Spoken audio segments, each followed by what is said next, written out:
Election officers training for the November 7th general election in Prince William County. My name is Tommy Dorsey. I'm the training coordinator for the Office of Elections.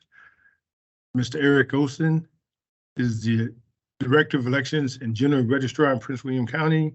Ms. Dina McBride is the Election Officer Coordinator. We'd like to welcome you to Election Officer Training, and we thank you for your service. We thank you for all the time you have put into being an election officer. If you have been around, if you are new, welcome, and we thank you for coming. Today, we will be talking about election officer duties and the November general election. Let's start with your support.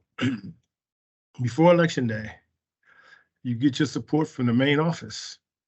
That number is 703-792-6470. If you have any questions, you should contact the election officer team. And there is the email address for the election officer team, electionofficer@pwcgov.org. Any questions or concerns you have, you can send them to that email address. If you need an immediate answer, please call them.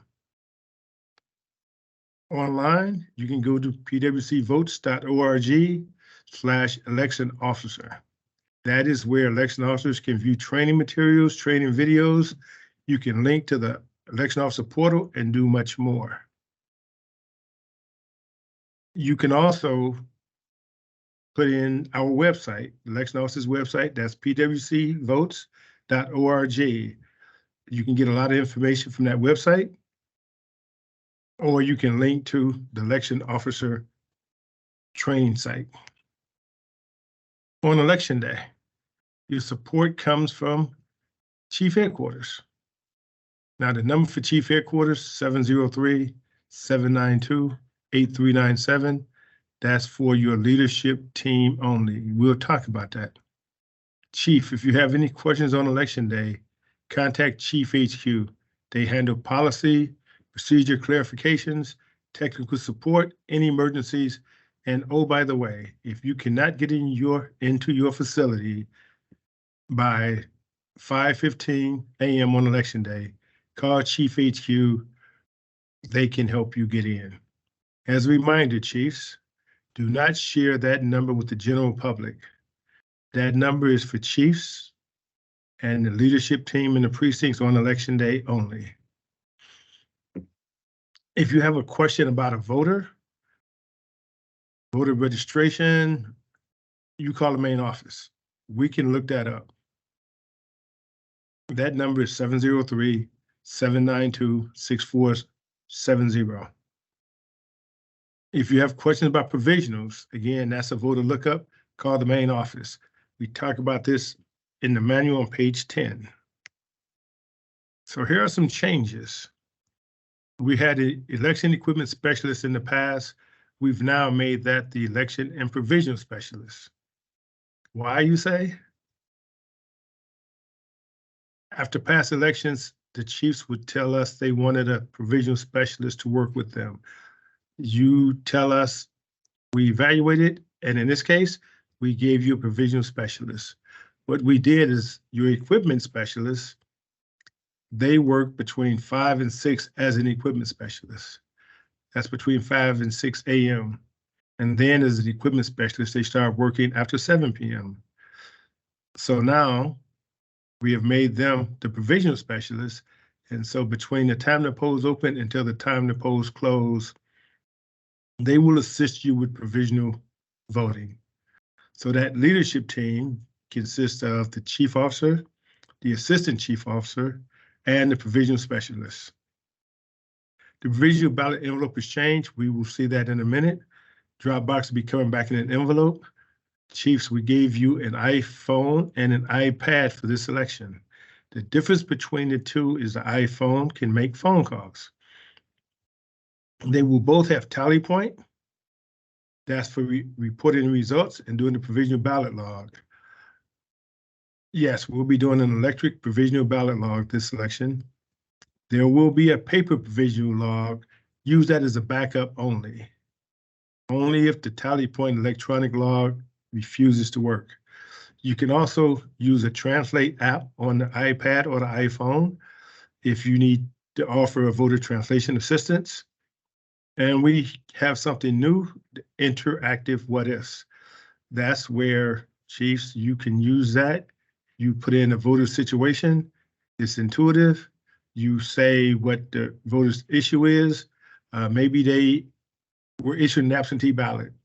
And so you say absentee ballot, then you click next, and then just say, do they have the ballot or not? You answer that question and you click next, and then it'll tell you what to do. That'll work for any situation that we have. We have a new manual. I need you to review it. It was mailed to you.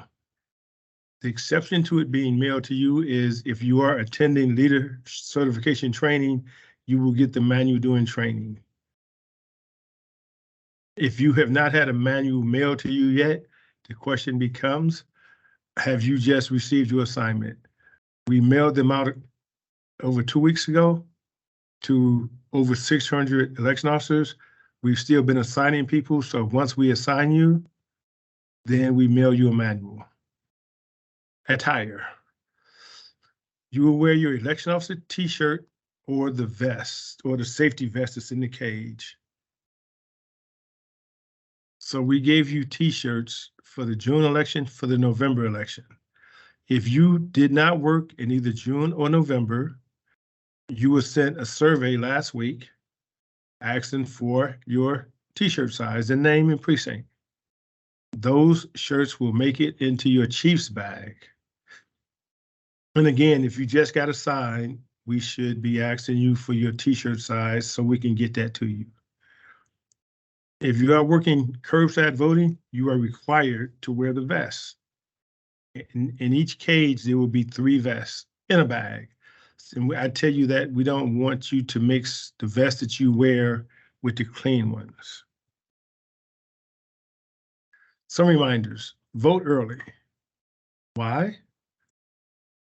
Not everybody's working in their home precinct. You have to be in your home precinct to vote on election day.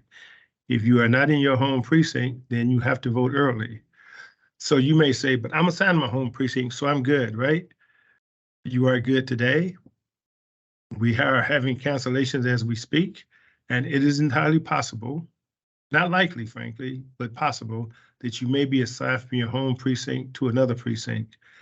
And if that happens the Sunday before the election, you will not have an opportunity to vote early.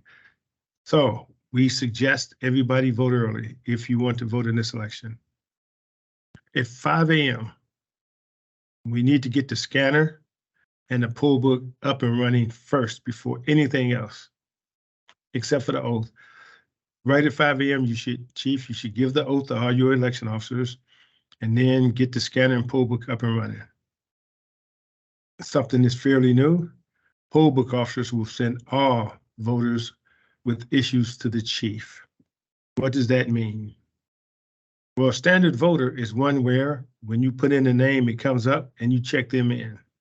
If you cannot check them in just that easy, that is an issue. Send those voters with issues to the chief. Chief, you can call chief headquarters for help if needed. And again, I remind you, the chief headquarters number is not to be given to the public. Only chiefs should call chief headquarters. Basics. Election officers are nonpartisan on election day. What does that mean? That means that when you drive to your polling place on election day and you get out of your car, leave your party affiliation in the car. Once you get into the precinct, you are not allowed to talk politics. You are not allowed to favor one candidate or political party over another. We don't wear any t-shirts or buttons, clothing that would point to one political party, one candidate over another. That's what we mean by nonpartisan. And no, I'm gonna throw this one in here. By state law, the only races on the ballot that have a party attached are races for statewide office. All local offices, county attorney, the sheriff, board of county supervisors, they will not have a party attached to their name. What does that mean for you as election officers?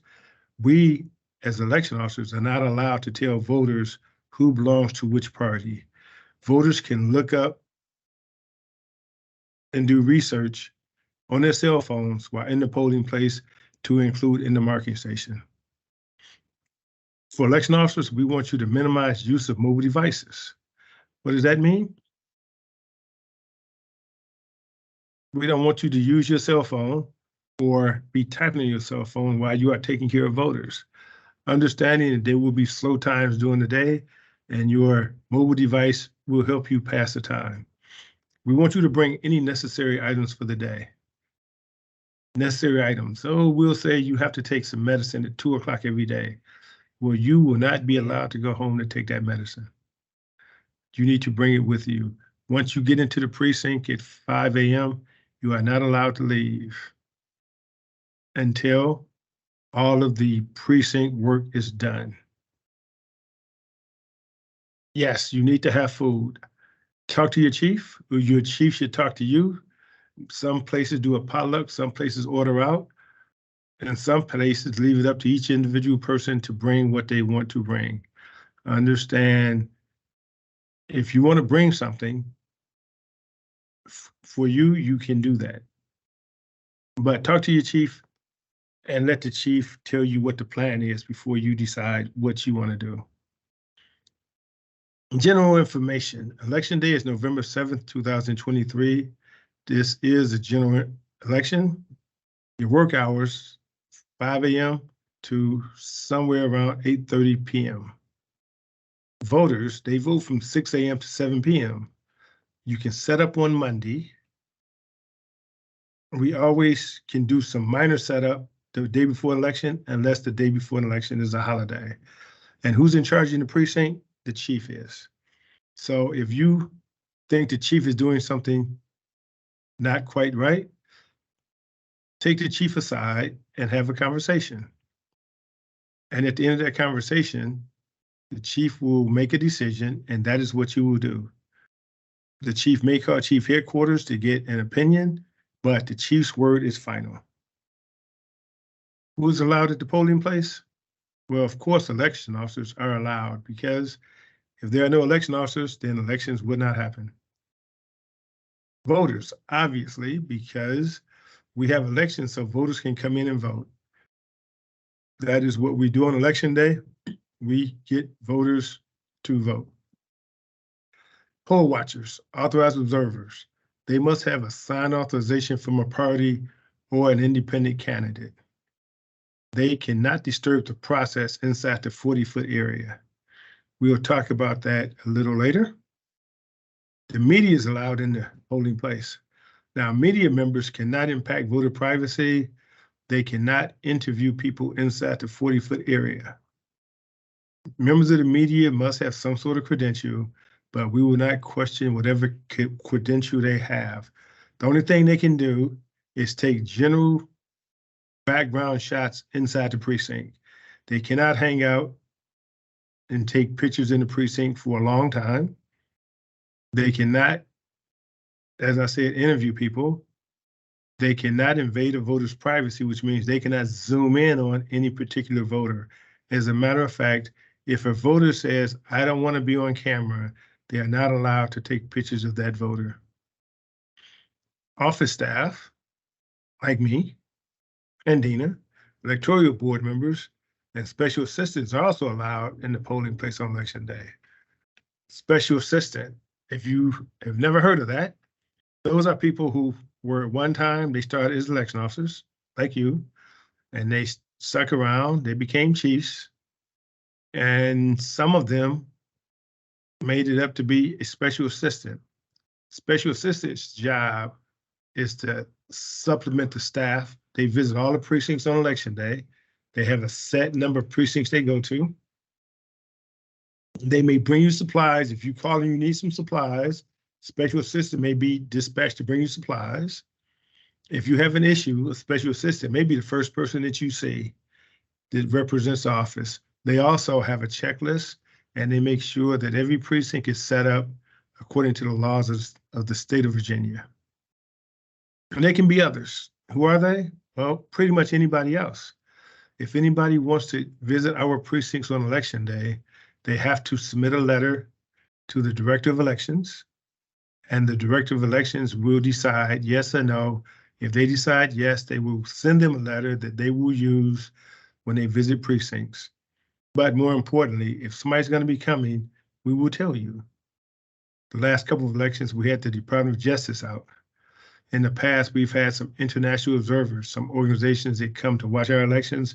The office will always tell you if we are expecting somebody other than the normal elections people to be in your precinct. We talk about that in the manual on page 104. What is not allowed in the precinct? Voter intimidation. That's a bad no, let's not do it. If you observe voter intimidation, let the chief know. Voter intimidation can be quite as simple as people blocking the entryway to your precinct. Or, this is going to sound minor, but if you have one sidewalk leading to a gate in your precinct, they might be 30 feet down the sidewalk, nowhere near the gate. But if they are all over the sidewalk and voters are forced to step off the sidewalk to walk around them, that's a form of voter intimidation. Chief, even though that's outside the 40-foot area, it's up to you to go out and enforce tell people those rules. If they refuse to follow them, let us know. It's chief headquarters, and we will do something about it. If you observe a crime, call 911. If you see something going on out in the area and you think somebody's about to get hurt, somebody's safety is in danger, call 911. Firearms, not permitted at or near polling locations in Virginia. That's a law that got passed a couple years ago. Now, we know they've been prohibited on school grounds for years and years and years. That's a felony. But if your precinct is in a church or in a community center, someplace it's not a school, the laws are different, and they fall under that law that got passed by the General Assembly a couple years ago. So no guns allowed on election day between 3 a.m. and 8 p.m. Now, it is a misdemeanor. It's not a felony. So we are not going to dial 911 because we see people who are carrying a firearm in a holster or a rifle that's slung across their back. Now, if they are waving those guns around, that's different. That might cause you to fear somebody's safety, to include your own, by the way. That can be a 911 call. I will say, don't run away saying, I'm calling 911, as you are running away from the guy with the gun. All law enforcement officers are permitted to carry firearms in the polling place. Not only is that the local police, that's state police, that's county sheriffs, that's the FBI and the DEA, and any officer, federal, state, or local, who's permitted to carry a firearm in the course of their duties. They should have their badge or credentials that state they are a law enforcement officer if you question them. What is on the ballot? Well, this particular ballot is legal size, 8.5 by 14, and it's double-sided. We'll see where that comes in before long. There's 131 different ballot styles. Every precinct has their own ballot style. Before you see the races that will be on this particular ballot.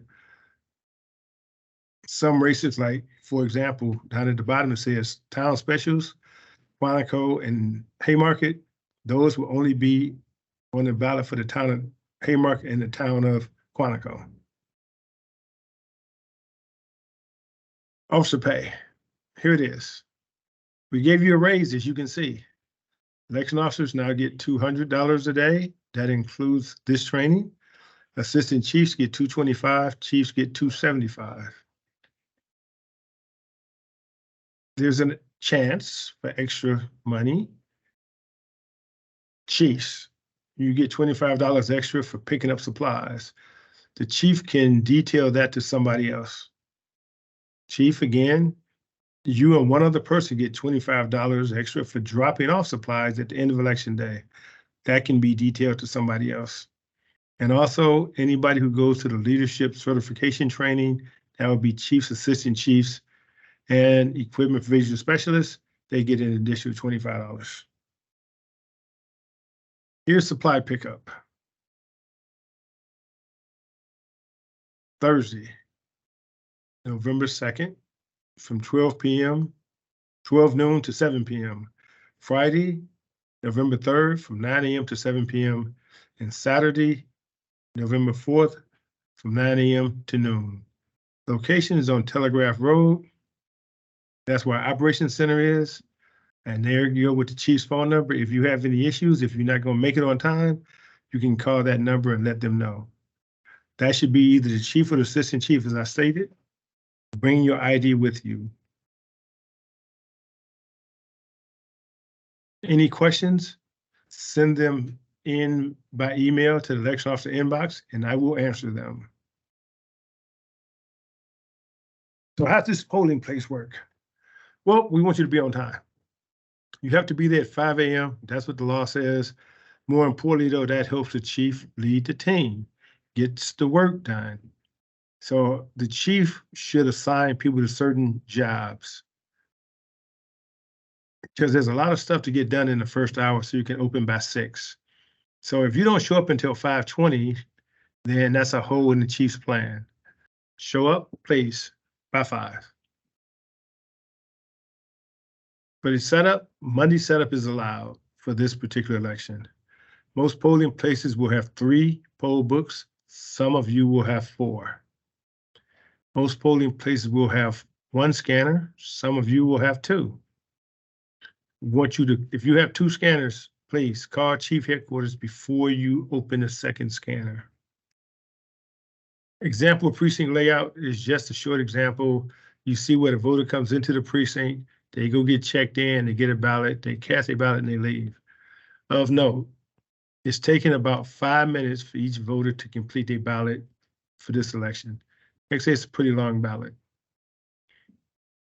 If somebody's curbside, it might take about 15 minutes. Right, Chief, I didn't put it up on the slide, but you know, you have a chief table someplace. Well, that chief's table should also handle provisional. So there should be 2 tables. So how do we go about opening the polls? Well, first, we have the check-in station. This is a priority. You need to get your poll books up and running. Whosoever is designated to set up and open the poll books, that's priority has got to happen. All polling places in the county, we distribute ballots to the check-in station. And again, must be ready to check in voters before 6 a.m. The voting machine. So we have a scanner, we have a touch writer. The scanner is the other priority. It's gotta be up and running before 6 a.m. Touch writer needs to be up and running, but if you're a little late because you're working on the scanner, that's fine. Get the scanner up and running first. And again, the chief will decide who's going to be doing those things.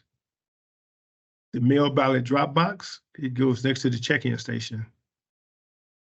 We need to ensure that drop box is locked before we open the precinct. And remember, very important, voters who come to the precinct to drop off a mail ballot do not have to wait in line. They do not get checked in. They get directed straight to the ballot drop box where they drop their ballot in and turn around and leave. We talk about that in the manual on page 63. Everybody has 12 tabletop marking stations. We have stand-up voting booths. Chief, if you want them, you get them when you pick up supplies. Whatever you do, make sure your aisles are wide, free of debris, allow people to move freely through your precinct. There's a list. All of these things must be completed before 6 a.m. And again, the priority is to open the polls on a poll book and scanner. As part of opening the polls on a poll book, you need to do the poll book summary report. As part of opening the polls on the scanner and the touch writer, you need to print a 0 report that gets taped to the wall near those machines. You have to have ballots ready at the check-in station.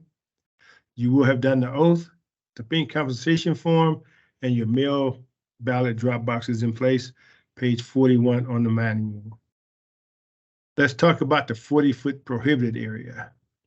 Each polling place must establish a 40-foot boundary outside the polling place entrance. And we are talking about the exterior entrance to the building, not the room where you are voting if it's inside a building. As we know, most schools, you enter through the hallways to get into the polling place. Some gyms have an exterior entrance, but you may even use that as the exit. The entrance, no campaigning within 40 feet. All right, that's the activity that's prohibited. All right, campaigning, otherwise known as electioneering, those are the people handing out sample ballots. Those are the candidates that show up outside the polling place to say, hey, vote for me. And they have to stay outside the 40-foot area. And then we talked about the media. They cannot do interviews inside the 40-foot area. Outside the 40-foot area, they can interview people all day. And that's 64 in the manual. Again, any questions, send me an email to election officer inbox. I will get it and I will answer you. Let's talk about the forms you'll be using on election day. There's a few that we use a lot. Understand these forms will all be handled by the leadership team. There's the request for assistance form. If a voter needs help to complete their ballot, this form needs to be completed. If there's a chance that an election officer will see a voter's ballot, they need to fill out the request for assistance form. We talk about that in the manual on page 85. Affirmation of eligibility. This form will be completed if the voter is listed as either inactive or has address confirmation. You will see that on the poll book. This form is also completed if somebody challenges a voter's right to vote. Yes, that is a thing. People can challenge a voter's right to vote based on 8 different conditions. One being that that person is under 18. So there's 8 different conditions that people can challenge a voter for. I want you to understand something about voter challenges, and I hit this on the Chiefs a lot. If you have somebody in your precinct that's challenging every voter or every other voter or every third voter, let us know at Chief Headquarters. That person is actually guilty of voter intimidation and they can be removed from your precinct. Chief knows how to do that. Voter registration application. It's used to register voters and to update voter information. We used to use a green voter registration application form for what we call same-day registration. We don't use that form anymore. And I'll show you why before long. ID confirmation. If a voter does not have a valid ID, we offer them the ID confirmation form. Once that form is completed, that becomes their ID for the day. Just for the day, mind you, that we keep that form after they sign it and we give them a ballot. And yes, they vote on the machine. So let's look at the provisional ballot changes. Understand something. All of these provisional ballots, same-day registration, that will be handled by the leadership team. So here we have the new provisional ballot envelope. It's new, it's 8.5 by 11. It's got 2 sides to it, naturally. One side is for same-day registration. We talk about same-day registration a little later. So if it's a same-day registration voter, they fill out that side of the form. If it's a non-same-day registration voter, as an example, maybe the voter was mailed an absentee ballot and they do not have the ballot with them, then that would be a non-same-day registration. I mean, a non-same-day provisional ballot, I'm sorry. All right, so you have same-day registration and non-same-day registration. Those are all provisional ballots. This is the provisional notice. Every voter who votes a provisional ballot will be given the provisional notice. The change in the provisional notice is in that box in the middle where it says reasons you received a provisional ballot, we put same-day registration as number 1. It used to be not on poll book, and if it was a same-day registration, you had to check other and write in same-day registration. Because we have a bigger ballot envelope, we now have a bigger provisional ballot bag. There's what it looks like. It's going to be green, and it will stand on the floor all on its own. Let's talk provisional ballots and same-day registration. So some basic information about same-day registration, right? Same-day registration is a process where a voter can register to vote and vote a provisional ballot on election day.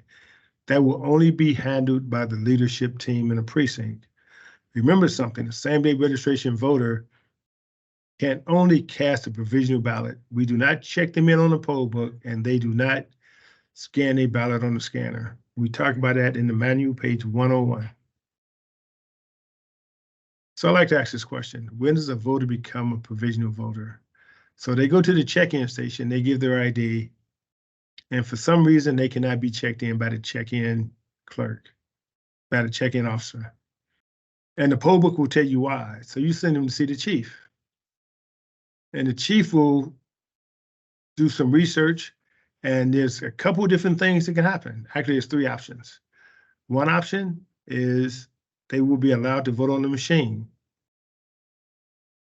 Another option is they will be allowed to vote a provisional ballot. The third option is they will be offered the opportunity to go and vote at a different precinct in Prince William County where they are currently registered. Remembering though, they can do same-day registration at your precinct. Right, all provisional paperwork is green, and we give all voters a provisional voter notice with a reason checked.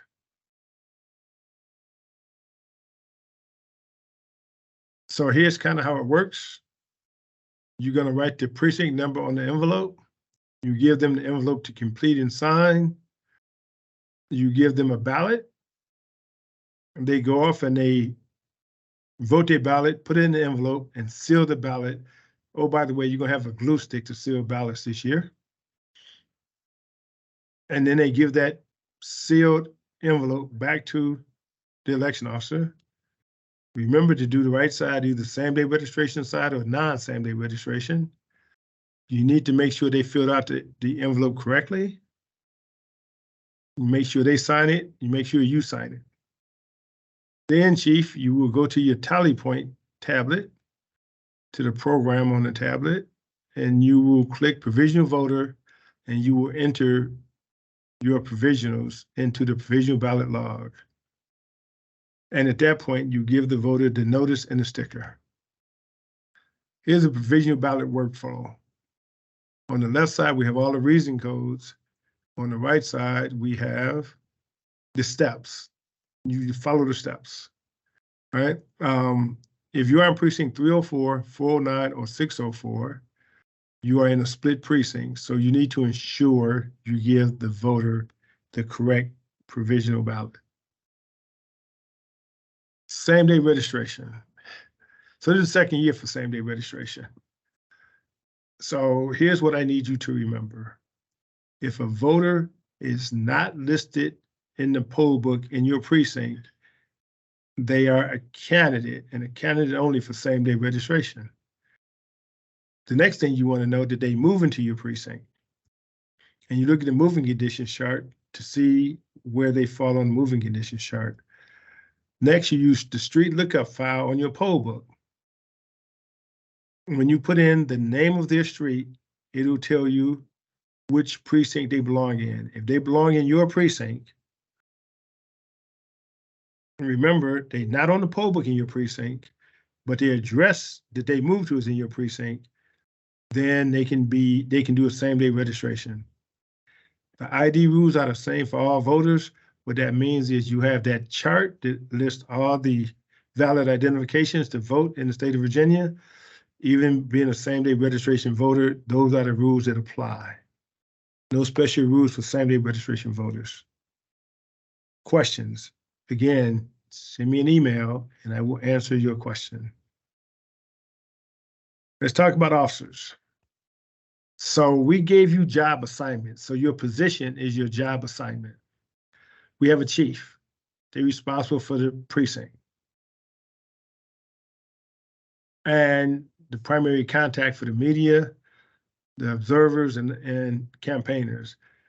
If you've done elections before, you know periodically throughout the day, somebody will come in and say, hey, can I have the count? We give them the count. Take it straight from off the poll book.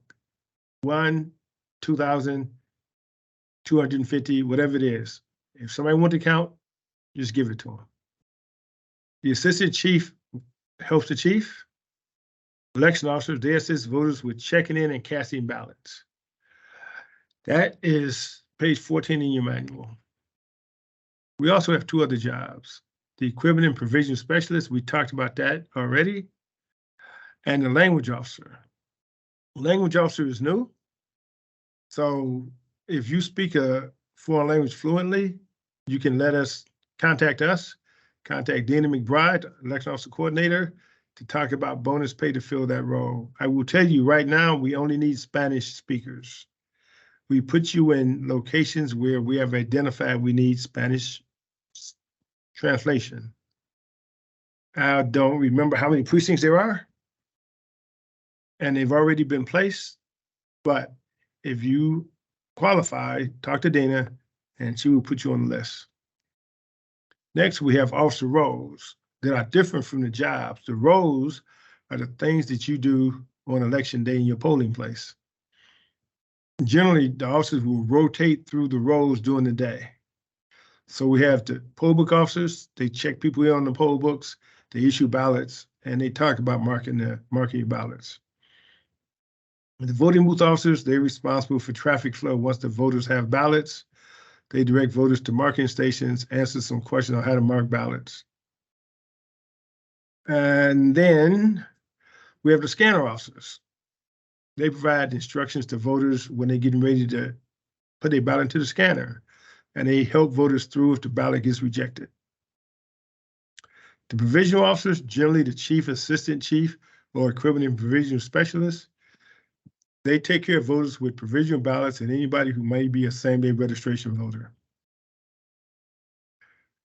Now we have greeters. So greeters are election officers or pages, and this year, some precincts will have pages. Pages are high school students. All right, they 16 to 17. They can serve as greeters, and greeters first point of contact with voters. And we're gonna go over this in a minute, but yes, they have people, remind people to have their ID out and ready. They manage the line. And if people were in the wrong place, they send them to see the chief. Pages can only do that and hand out I voted stickers during the day. Pages cannot handle ballots or election equipment. So let's look at that. Here's the greeter, directing people into the room. Here it is, right? Greeters, you greet people as they arrive at the polling place. You remind them to have their ID out and ready. We ensure voters who are bringing mail ballots to the drop box don't wait in the check-in line. That's as simple as saying, excuse me, voter, is that a ballot for the drop box, or are you turning that in to vote on the machine? If they are put in the drop box, send them into the drop box and they keep on going. We assist people as they need assistance. And if anything is happening outside, you are maybe the first person to hear about it, you need to let the chief know. We covered that in the manual on page 70. Here we have the poll book officer. Yay, let's do this. Poll book officers check voters in on the poll book. They distribute ballots to voters, and they refer special cases to the chief. So here's our process to check voters in. We ask voter for identification, and we verify that it's valid. If anybody does not have a valid identification, remember, they can complete the ID confirmation statement instead. We look them up on the poll book using either manual entry or the hand scanner. The hand scanner works on a Virginia driver's license or a Virginia voter registration form. If no hand scanner, you use a manual lookup. the manual lookup, remember, you would type the first 3 letters of the voter's last name, followed by a comma, and then the first 3 letters of the voter's first name, no space. Names come up. You select the correct voter on your poll book, and that'll take you to the voter detail screen. Then you ask the voter for their full legal name and their current residence address.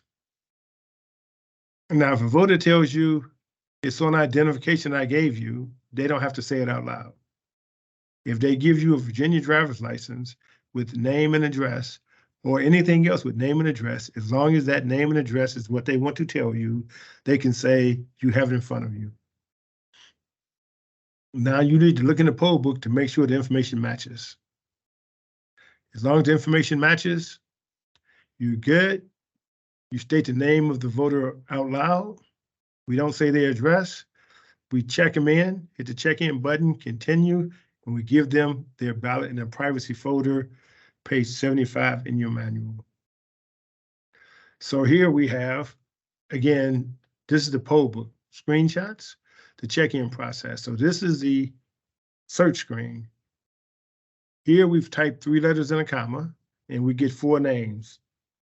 You check the correct person, and a voter detail screen comes up.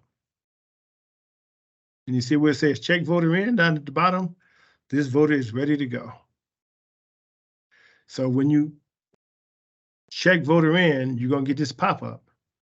It's going to say continue, cancel, or, and I put marks in these 2 boxes over on the right just to make them stand out. One says outside polls, the other says affidavit. If you have somebody who votes curbside, we call that an outside polls voter, you check off outside polls. If they fill out the affirmation of eligibility, then you would check off affidavit. When you say continue, it'll go here, voter has been checked in and is to be given a ballot. You say okay, it's going to take you back to the search screen.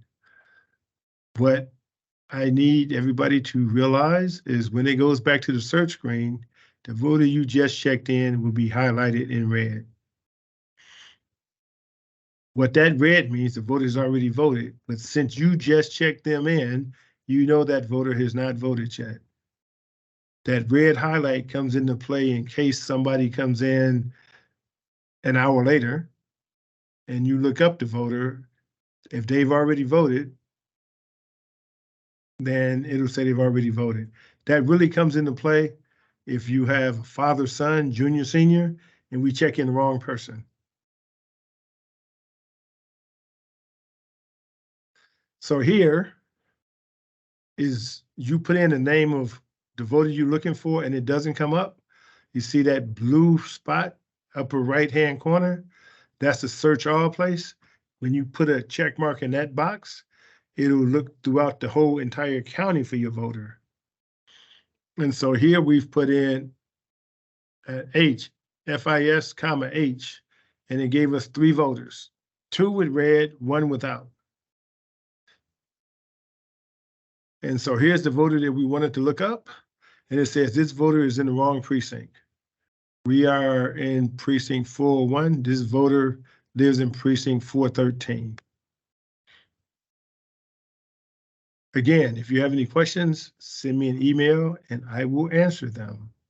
That goes to the election officer inbox. Ballot distribution, we give out ballots at the check-in table.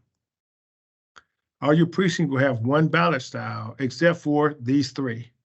These 3 will have splits. That's 304 Quantico, 409 Tyler, and 604 Garfield. Make sure to have the right ballot in their privacy folder, please. Here's the list of voter identification cards that are acceptable. What I want you to understand, only 2 identification cards are required to have a picture. If you get your ID card from your employer, it is required to have a picture.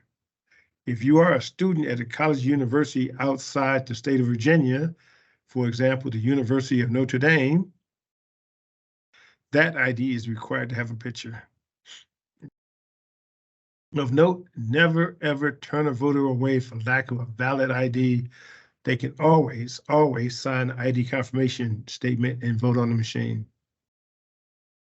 Let's talk about some acceptable identifications real quick, right? So first off, if the voter does not have a valid identification and they will not sign the ID statement, ID confirmation statement, they can only vote a provisional ballot. What you need to know, the name does not have to match exactly. We take initials, we take similar names, the spelling might be a little bit off, it's all okay.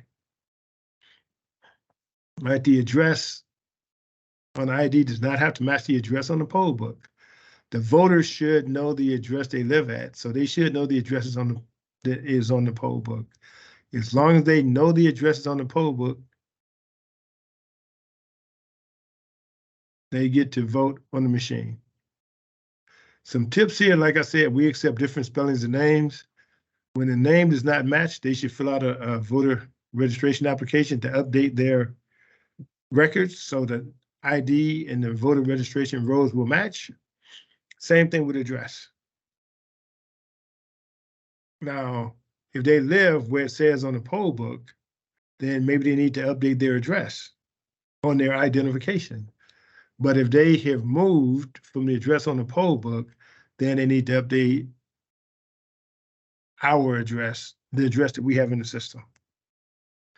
So this is not a valid ID. So this says Virginia driver's license. So I want you to pay attention. The top right-hand corner, if it says federal limits apply, you then look down to the middle of the license. If it says restrictions with a number 9, okay, that's 2. You flip it over, and on the back under restrictions, if it says limited duration, then that is not a valid ID for voting purposes. Has to have all 3 of them. We talked about this in the manual on page 79. You will quite simply ask for another form of ID. What can be a second form of ID? Another form, the ID confirmation statement. So here we talk about voter states and tags. So you see these on the poll book. So as a check-in officer, anybody with a green circle with a white check mark, you can check them in. Anybody else, they need to go see the chief. Now down at the bottom is one without a color. That's the tall person, short person. We call that the junior senior flag. What that means is the system has determined that there may be 2 people with the same name living at that address. So we just quite simply need you to check the year of birth, because that's all you have on the poll book. Check the year of birth to ensure you are checking in the right person. Here you have send to chief. Everything you have here, as a check-in officer, you send these people to see the chief. If it says the voter's inactive, send them to see the chief. If it says they were issued an absentee ballot, send them to see the chief. If they're in the wrong polling place, again, send them to see the chief. Again, for questions, election officer inbox, election officer at pwcgov.org. So how about spoiling ballots? If somebody turns in an absentee ballot, it's got to be spoiled. Or if somebody make a mistake on a ballot, it's got to be spoiled. Here's how we spoil them. We'll have the voter mark all the candidate boxes, so we won't know how the voter voted. Put a big S on the ballot and draw a line through the top left barcode, and that goes in envelope number 4. Now, on the absentee ballot, if somebody brings in the absentee ballot in the envelope from our office, I want you to follow the procedure that we just talked about to spoil the ballot, which means you have to open the envelope, take out the ballot, and actually spoil the ballot. Then you put it back into the envelope, and that goes in number 4. Remember, all spoiled ballots, we have a line drawn through the top left barcode.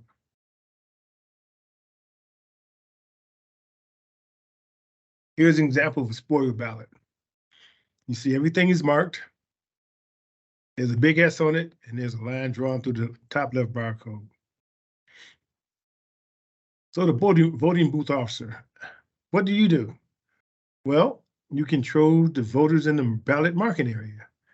You only have one voter per booth. There's no talking. If people want to talk, you interrupt, you say, excuse me, voter, there's no talking in the marking area.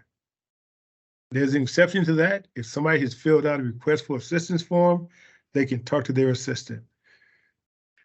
And there's another sort of exception.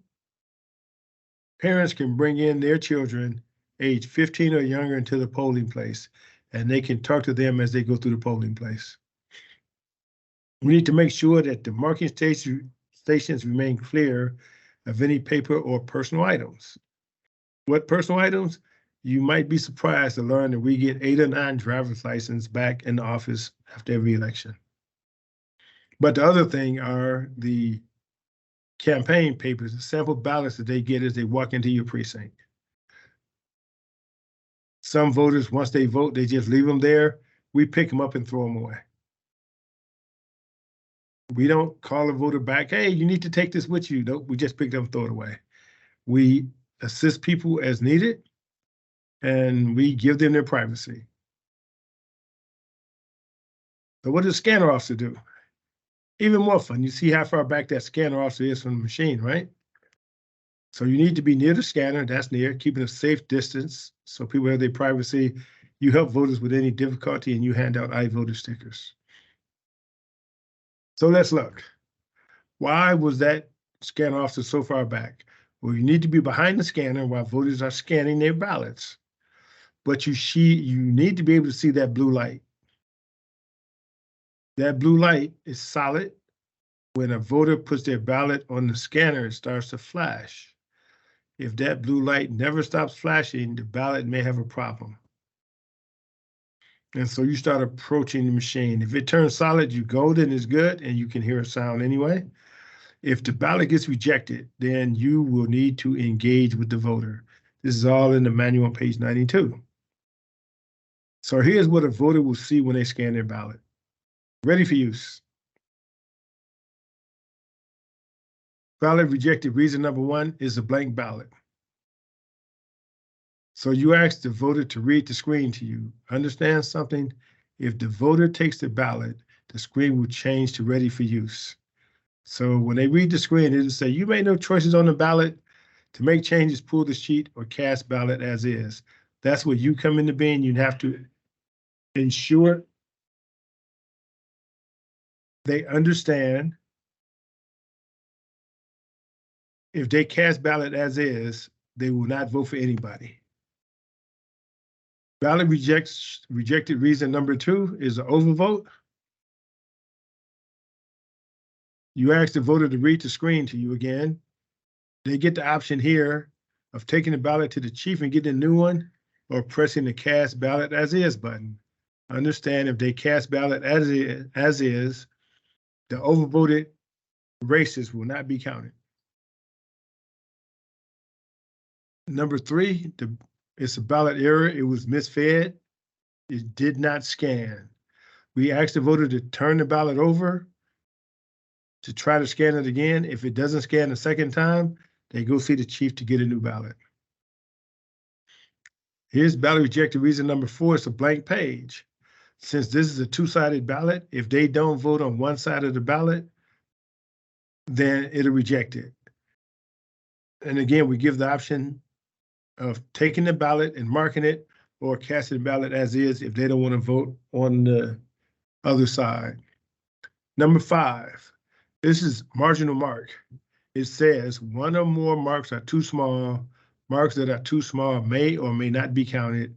Again, it's the voter's choice to take the ballot to the chief and get a new one, or just cast the ballot as is. Again, questions? Send me an email, please. So now we close the polls.